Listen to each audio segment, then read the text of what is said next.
Hi, I'm Dan from Computer Services.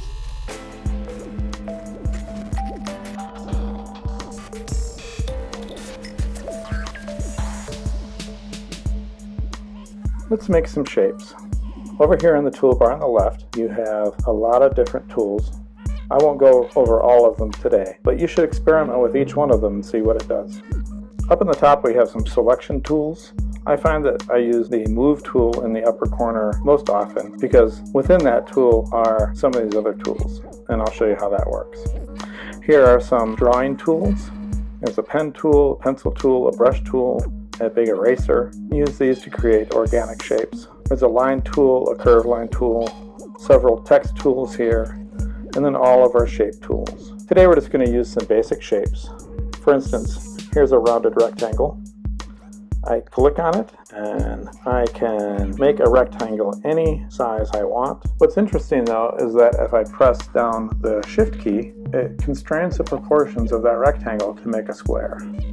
If I let go of the Shift key, then I'm back to having a free flow rectangle, any shape I want. That's the same with any of the tools. The circle, or what they call the ellipse tool, I can make an egg shape, an ellipse, any size I want, but if I press the Shift key, that constrains it to a perfect circle. I'm just clicking the delete key to delete those shapes. There's a tool here called the convex tool, which I call the polygon tool.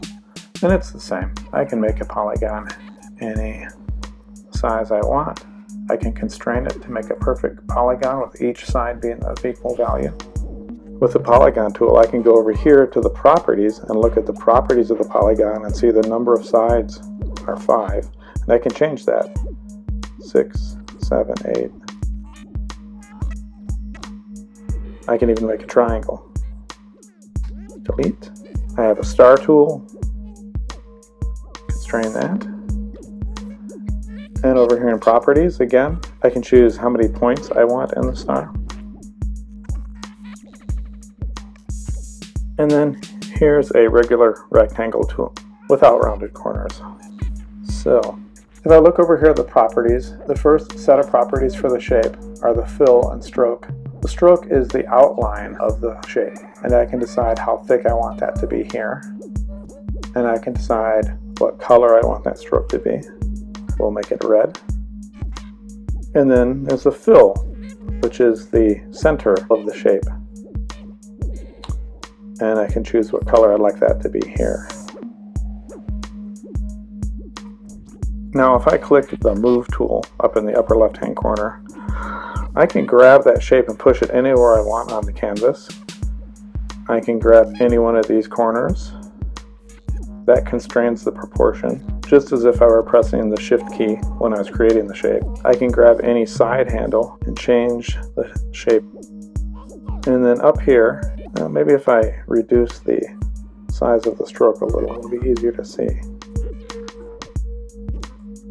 There's a little tab on the top handle. If I hover over it, I'm going to get a little rotation handle, so I can spin that shape any angle I want. If I go here to the transform properties, I can actually punch in, say, 45 degrees to change the angle exactly. 45 degrees or minus 45 degrees.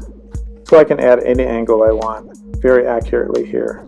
I'm going to use the key command to undo, or I could have just gone up here to the undo button up here in the upper left, where I can undo and redo my previous actions.